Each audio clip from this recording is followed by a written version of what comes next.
Welcome to Epoch Trades, where we trade the new age.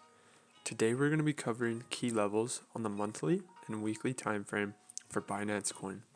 So, as always, our key level criteria, we look for swing highs and swing lows, multiple rejections, acted as support and resistance, drastic moves away, obvious to spot, and recently formed.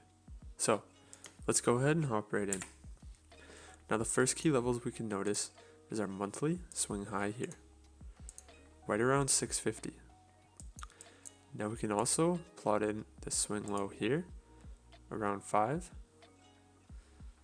We can plot in the swing low here,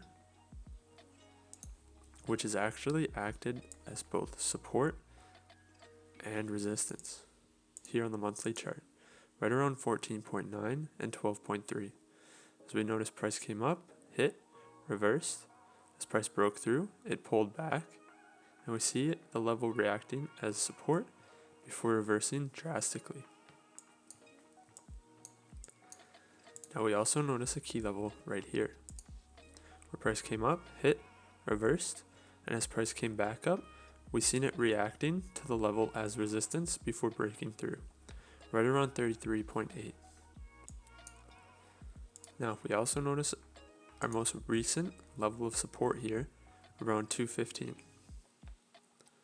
So let's go ahead and hop to the weekly so we can see more price action.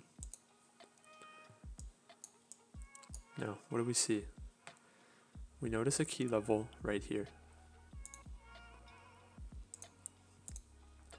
right around 508, where we see price reacting as resistance as it stalled for a moment. We see a price reacting as resistance here, and the same level acting as support. Now we also notice a key level right here.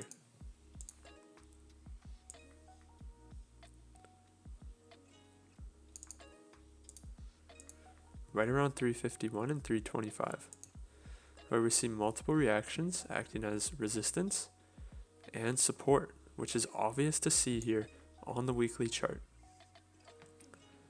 Now we can also notice a key level right here,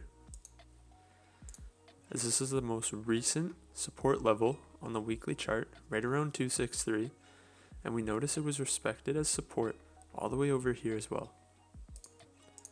So, these are all of the key levels plotted on our monthly and weekly time frames for Binance coin. If you guys enjoyed the video, go ahead and hit that like button and subscribe for more videos like this.